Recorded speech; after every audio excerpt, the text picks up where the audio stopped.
Yes, yes, yes. It is I, once again, your Baron of Badassness, Caleb Jones. And this is the Alpha Male 2.0 podcast. And I'm coming at you live. This isn't live. I'm full of shit. But I'm coming at you recorded from beautiful Asuncion, Paraguay. And goddamn, do I love this country. I love being here. I've been here for a few weeks now, and I'm leaving here in just a few days. And I can't wait to get back home to Dubai because I love Dubai so much too. But what a great life of abundance. One can live as a location-independent alpha male 2.0. Everywhere I go, except the United States, is a place that I love and excited about. And I don't want to go, but I'm excited to go to the next place. It's just a great life. I want to give you a few examples of some things I have seen in the last few years. They all tie into the topic of this podcast today, and this is something that is very important. This is a very strong component of false societal programming, and very likely you are suffering, at least to some degree, with the condition that I'm about to describe. So I once saw, maybe 2 years ago or so, I saw a thing on YouTube. It was one of those political shows. These two guys were talking. And they were both guys of the same political persuasion. And they were talking about alimony laws in the state of California. And as I have talked about, and I have said this way before it was cool to say that California sucks and you should move out of California, which is a new phenomenon in the last year or two. I have been saying for 10 years plus that California is perhaps the worst place, not in the United States, but perhaps the worst place in the entire world for the alpha male 2.0 to live, both in terms of dating and relationships and women, and in terms of business, finance, taxes. It is horrible across the board for both of those things in most parts of at least Southern California. Maybe you could make an argument for Northern California, maybe, but not really. And California is one of the worst places, not in the United States, but in the entire world, to get married.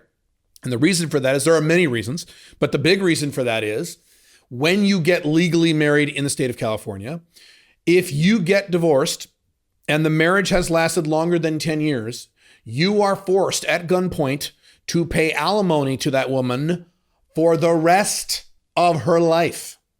The rest of her life. The only exception to that is if she gets legally married again. And what women do in California when they get divorced, they get that free check. They don't want to give up on that free check. So they just move in with the new boyfriend and never legally marry him. And the ex-husband is literally paying for this woman's entire lifestyle and paying for her boyfriend. And if he doesn't do that, he actually goes to jail. And yes, if you were wondering, if you think that's bullshit, men have gone to jail for not paying alimony. Men have gone to prison for this. Yes, yes, yes. This is not bullshit. This happens all the time. I've talked to many men where this happened. And as I've talked about in the past, what happens with women in marriages in California is that they get fed up with their husbands, which is what women are biologically wired to do. Women are biologically hardwired to leave men eventually. That's how they're wired. That's how they're designed. And so when they start getting bored or frustrated with their husbands, they go to the divorce attorney and they say, I think I want to divorce my husband. What do I do? And the divorce attorney says, well, how long have you been married? And she'll say something like, well, 8 years or 9 years. So let's say she says 8.5 years. He says, what does he say? The divorce attorneys in California say, okay, here's what you do. Just suck it up for 1.5 years. Just play dumb for 1.5 years. Just put up with this shit for 1.5 years. Then the day after your 10th anniversary, then file divorce papers, because then he's got to pay you alimony for the rest of your life. It's like winning the lottery, sweetheart. And these women go, ooh, okay. And so if you look at the divorce statistics in the state of California, right at the 10-year mark, you see this huge spike in divorces because women wait to divorce their husbands to get that cash right at the 10-year mark. And so these two guys on this YouTube channel were debating this. They were talking about this. And one guy, and I want to reiterate, they were both of the same political persuasion. This was actually a left-wing YouTube channel. So these were both pretty hardcore left-wing guys. And one guy was saying, I can't believe this. Isn't that insane? Isn't that ridiculous? That is absolutely ridiculous. They've got to change the laws. And in no way is that fair to the man. That is absolutely horrific and bullshit. And the other guy said, well, what's wrong with it? And the other guy said, well, are you insane? What do you mean what's wrong with it? And the second guy said, well, but that's how it is. That's the law. And the first guy was like, so what if it's the law? Just because it's a law doesn't mean it's right. It is a terrible, destructive, repressive, unfair, destructive law. And the second guy said, but that's the law, but that's how it works. That's just how it works here. Because they're both in California. And it went back and forth like that for 10 minutes. The first guy making correct points about what a horrible concept and what a horrible law it is. And the second guy saying, well, yeah, but that's how it is. But that's how it is here. But that's how it is. That's just how it is. He was thinking because it was how it is and because that's how it's been for a long time, therefore it's a good idea and you should just accept it because that's how it is. It is how it is, therefore it is normal. That's what he was saying. When I used to talk about politics on my blogs, and I don't anymore, but when I used to talk about libertarian politics, and even if I bring it up occasionally in my normal news stuff, like my YouTube stuff or what have you, invariably I would get guys who say, well, if you're a libertarian, I mean, how would you pay for poor people? How would you support a welfare state if you didn't have an income tax? And I would say you wouldn't have a welfare state. And these people are baffled. Usually they are young guys or left-wingers. They go, well, how could you not have a welfare state? How could you possibly have a thriving society without a gigantic welfare state? And I said, well, I don't know. Maybe you should look at a history book at the United States prior to the 1940s when there was no welfare prior to the 1940s in the United States. And prior to the 1940s, the United States went from a few backwater farmers to the greatest power in the entire world in less than 120 years with zero welfare. How did they do that? And they just kind of look at you. They just kind of, give this blank stare. Because it's the way it is, because they have experienced a welfare state their entire life, they just think, well, that's how it is. It is how it is, and therefore it is normal. Whatever we have today is normal because that's how it is. One of the many reasons people still get divorced. The divorce rate is still so high. Not one of the reasons, the only reason is because people still get monogamously traditionally married. They still have not figured out, maybe logically they figured this out, but emotionally they haven't. They have still not figured out that traditional marriage doesn't work anymore. And it hasn't worked for at least 25 fucking years. But people in their 30s, for the most part, people in their 20s don't do this anymore, but people in their 30s still get fucking married in massive numbers, even though they know they'll probably get divorced. Why is that? Because they look around and they see everyone else getting married. They say, well, everyone else is doing it, therefore it must be normal, therefore it must make sense. There is a concept called naturalistic fallacy, or another thing it's called is the appeal to nature fallacy. And stated how it was originally stated in philosophy circles is, it is natural, therefore it is good. So that would be the philosopher that says, well, war is natural to the human condition, therefore it's good.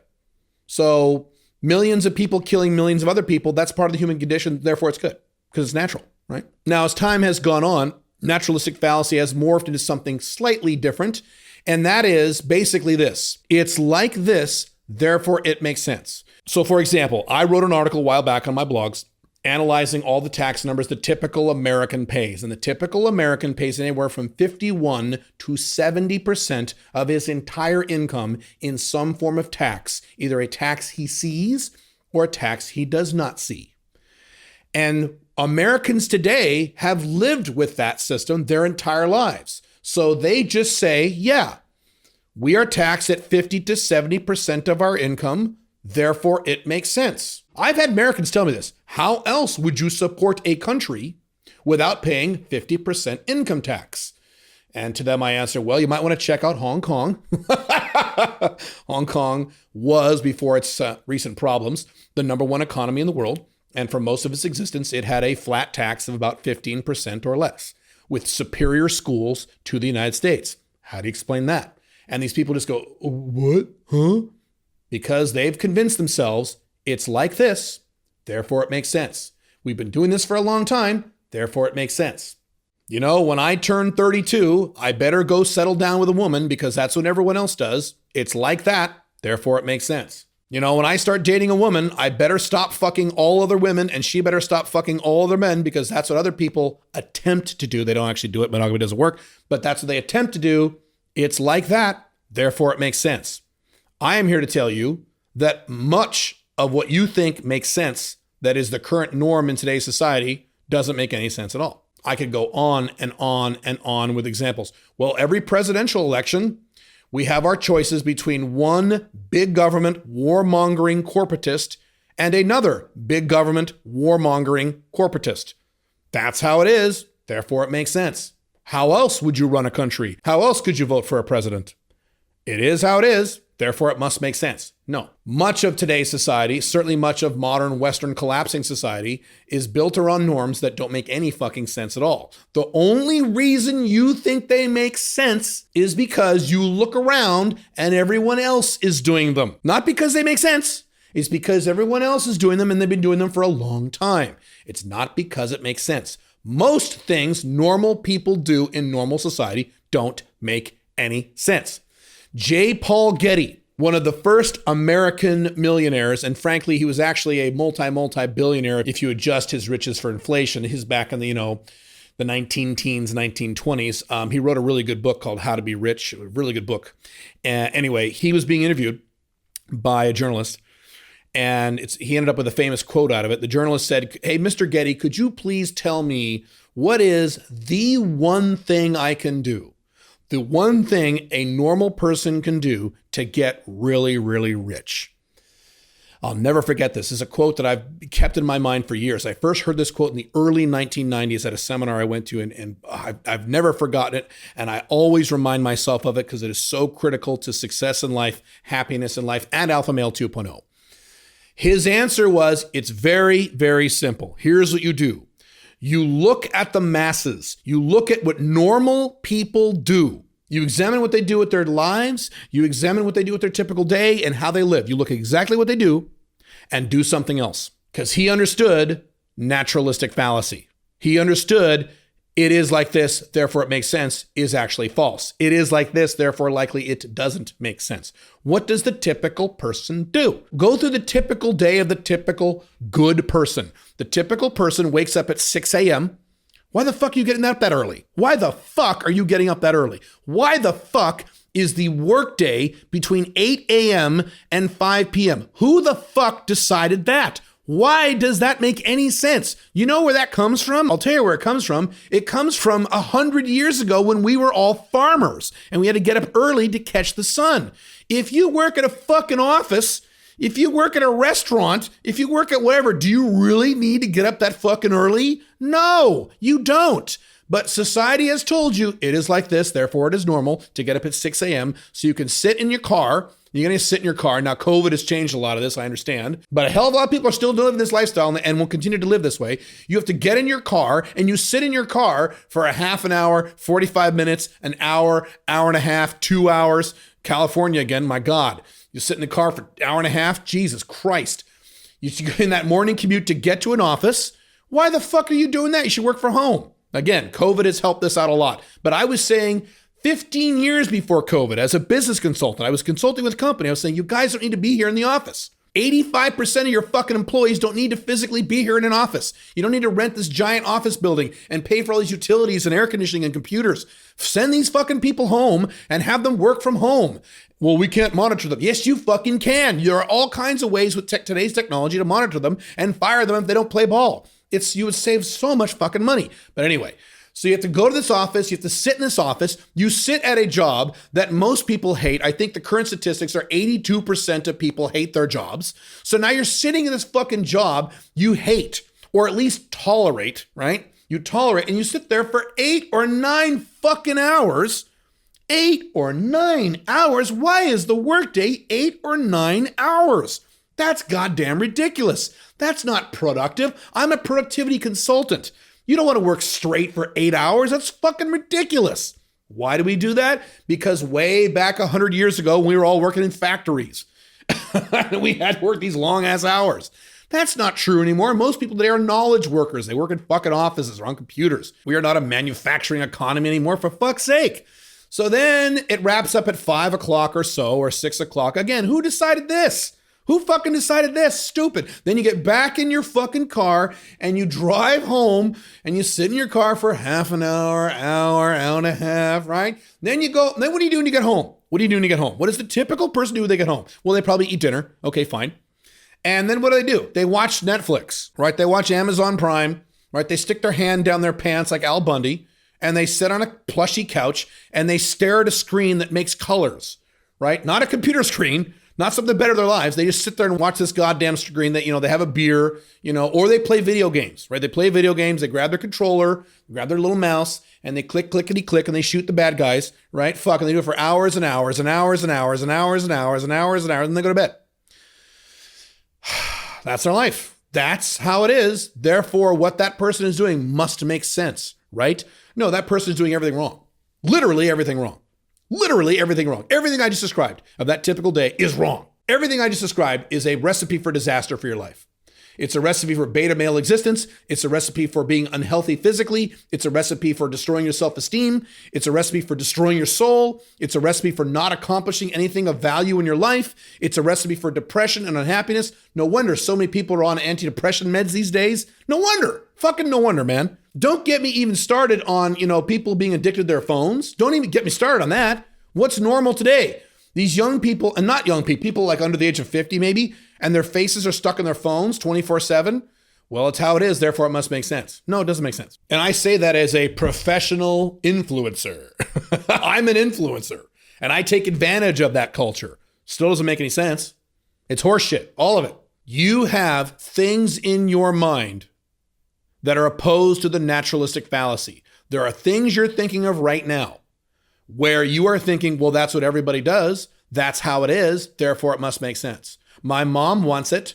Therefore, it makes sense. My dad wants it. Therefore, it makes sense. All my friends are doing it. Therefore, it makes sense. That's how my country, my culture, my whatever has been doing it for 20, 30, 50, 100, 200 years. Therefore, it makes sense. A lot of this comes from Asian cultures. A lot of this comes from Indian cultures. A lot of this comes from European cultures. A lot of this comes from American cultures. Every culture has a whole list of this stupid bullshit about, well, that's how it is, therefore it must make sense. No, it doesn't make sense. I talk a lot about being rational and objective in all things. I am one of the most rational and objective people I know. And the only way that you can be rational and objective is to reject the notion that it is how it is, therefore it makes sense. You have to look at these things rationally and objectively. Does that actually make sense? If you were a Martian from the planet Mars and you came here studying human beings and you didn't have things like monogamy or the corporate workday or Netflix or alcohol or video games, you didn't have any of these concepts, and you came and examined human beings, their behavior, would you really say, oh, this all makes perfect sense? Yes. No, you would be thoroughly confused. Why the fuck are you people doing this? This is insanity. And of course, most people will say, well, that's how it is, therefore it makes sense. Naturalistic fallacy. There are things that you are doing in your day-to-day life right now that the only reason you're doing them is because everyone else is doing them. Therefore, you're doing them. I promise you, there are things you're doing in your typical day-to-day life right now, and the only reason you're doing them is because everyone else is doing them. Or you've done them for a long time and you're just in a stupid habit. You're not doing them because they make you happy. You're not doing them because they make any sense. You're doing them because everyone else is doing them, or that's the way you've always done it, or that's the way people in our industry have always done it, or that's the way men in my culture have always done it, or what have you, or that's the way my family has always done it, therefore I'm going to do it. There are things you're doing right now in your day-to-day life that are making you unhappy, that are making you a beta male or keeping you a beta male, that are making you scared to take action, scared of the world, that are making you lonely, that are making you depressed, that are making you angry. Certainly if you're into politics on the internet, these things are making you angry for literally no reason, because I've discussed this in prior podcasts, how politics, it doesn't accomplish anything these days other than to make you more angry. There are things you're doing that cause damage to your life, and the only reason you're doing them is because you're looking around and saying, well, that's how it is, therefore it must make sense. I don't do this. My entire life is a rejection of that concept. My entire life is I do things that make sense. If it doesn't make sense, I don't do it. For example, I'll give you some real easy examples. Monogamy. Am I non-monogamous because I'm some kind of anti-monogamy zealot? I'm some kind of left-wing hippie and I don't believe in monogamy and I believe in free love and all that bullshit? No. Monogamy is a system that doesn't work. Therefore, I don't do it. I don't utilize systems in my life that don't work. So, for example, let's name off some systems that don't work. Monogamy, long-term monogamy doesn't work, so I don't do it. It's that simple for me. It's that obvious for me. I'm just objective and rational about this. What else doesn't work? Paying 50, 60, 70, 80% of my income in taxes. That means taxes I see and hidden taxes I don't see. That doesn't work. How can I possibly build wealth and build a lifestyle if 50 to 70% of my income goes to some big, giant, corrupt government? That doesn't work. So guess what? I don't do that. The amount of taxes I pay legally, this is 100% legal, is shockingly low. I just got my tax return back today. The day I record this podcast. I just got it a few hours ago, and I was so happy to see how little taxes legally I am required to pay for 2020. 2020, as I've talked about in the past, was one of the best financial years of my entire life. And because I've developed an Alpha Male 2.0 business structure, I pay a legal minimum, bare minimum of taxes. And now that I'm doing 5 flags, that's going to go down even more. So the concept of paying most of my income to some kind of corrupt, bloated government, that system doesn't work. So guess what? I don't do it.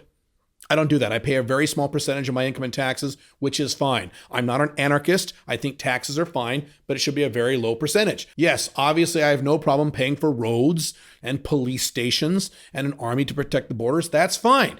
That's what, 4 or 5, 6% of your income in tax? That's about it. That's all you need. So that's the system I utilize. What is another system that doesn't make sense? Well, here's another one that doesn't make sense. Getting a corporate job. Going to some big giant soulless company and have them pay me a little pittance called a salary and have me sit at their cubicle or at a desk, either physically at an office building or at home on my computer where they're watching every move I make for 40, 50 hours a week forever, paying me a pittance where I pick most of that income in tax, and then they can fire me or lay me off whenever the fuck they feel like it and I have no recourse. That system doesn't make any sense. So guess what? I don't do that. I haven't had a job in 25 years. I mean, I figured that out really quick in my 20s. This job thing is bullshit. How the fuck am I going to live my life when I have a job? Oh, by the way, another thing about having a job. You're stuck there for 9 hours, 8 hours. You can't set your own schedule. That's ridiculous. They've done happiness studies. One of the biggest things that help people be happy is the ability to set your own schedule. I set my own schedule every day. Every day I wake up and I do literally whatever I feel like. Whatever I want, whenever I want. I work when I choose. I play when I choose. I rest when I choose. I go watch movies when I choose, or at least I used to, not anymore. Can't do movies anymore. But, I entertain myself whenever I choose. Doesn't matter what time of day it is, what day of the week it is. It doesn't matter if it's, 2 p.m. on a Tuesday. I don't care. I have sex whenever I want, whenever I want. I don't have a boss telling me what to do because I don't follow that system that doesn't make any sense of having a corporate job. That system doesn't work, so I don't do that. I have multiple small businesses that are location independent. That makes sense, so I do it. That's a system that works. I don't utilize systems in my life that don't work. It's that simple. And that would not be possible if I followed the concept of it's like this, therefore it makes sense. Most of the way people live don't make any sense. The way I live makes a lot more sense than the typical person. Even if you hate Alpha Male 2.0, even if you hate me or hate my lifestyle, even people who don't like me, what few there are, who could not like me? Everyone loves me. But even the people who have a problem with me or have a problem with Alpha Male 2.0, even they would admit that my life makes a lot more sense than the typical beta male life of going to a corporate job, then going home, then watching Netflix and playing video games and jerking off to porn and going to bed. Even they would admit this because that doesn't work and that doesn't make any sense. You think it makes sense. You think it's normal. We are living in an era today where normal is bad. I wrote an article many years ago talking about how average used to be good. It used to be good to be an average guy, like back in the 1950s in the United States. If you were an average guy, that was a good deal. Today, being average is terrible. Being average is awful. And so this is a corollary to that. Being normal today is extraordinarily dangerous. I've heard guys like Grant Cardone talk about if you're in the middle class, you're in big, big trouble. He's not wrong. I mean, that's a whole different topic, but the overall concept is accurate. If you're the normal, typical guy today in the Western world, you're fucked. I mean, I've talked about the statistics and what's going to happen in the future and the finances and all that stuff. That's a topic for another time beyond the scope of this podcast. You're in big, big trouble if you're the typical guy with the typical job, the typical girlfriend, going to get the typical wife. My God, are you in trouble? I would be horrified today if I was the typical beta male today. I would be so nervous. I would be so scared knowing what I know. Good God in heaven. You have to remember, and you have to get this in your head. What is normal today is bad. What is normal today doesn't make any sense. The fact that it's normal should be a red flag to you, not a green light for you. And I mean that literally in all the major areas of life, from your work to your woman life to your social life, even to your physical health, all these areas. Everything is bad, just about everything across the board. If it's normal, you don't want to be normal. And Alpha Male 2.0 is as good as you can get, in my opinion. And I said this before, and I'll double down on this. I'm happy to double down on this. Alpha Male 2.0 is the number one lifestyle the typical man can live without having to be super wealthy. Obviously, if you're worth $100 million, that's better than Alpha Male 2.0. But other than that extreme, unusual condition, Alpha Male 2.0 is the greatest and best lifestyle in the modern era, achievable by the typical guy with a few years of work. And I mean that, and I believe that 100%. And it is the opposite of normal, isn't it? I am the opposite of normal in just about every way. Even my own wife makes fun of me about that. She goes, well, I'm normal. I said, well, you're not exactly true. You're more normal than me, but yeah, I get your point. I wear my abnormality as a badge of honor because I know that normal things don't work and don't make sense. And you've got to get there. And if you're not there yet, and most of you aren't there yet, or at a minimum, you've got a few things. Maybe you've cleared out a lot of your societal programming, but you've got a few things left in your head about these normal things that your mom wants you to do, or your friends want you to do, or people on Instagram want you to do because it's normal, so you should do them, right? Wrong. You shouldn't. Remember this. It's big. It's huge. And when you get that last bit of bullshit out of your head, it'll change your life. It changed mine when I was in my early 30s and I made this transition and I was able to clean this garbage out of my brain. And if you need help with that, you can get my book, alphamalebook.com. The Unchained Man tells you exactly how to do it. Step-by-step instructions there, how to get the stuff out of your head. But do this. Think about it. It's important. I will talk to you very soon. Have fun.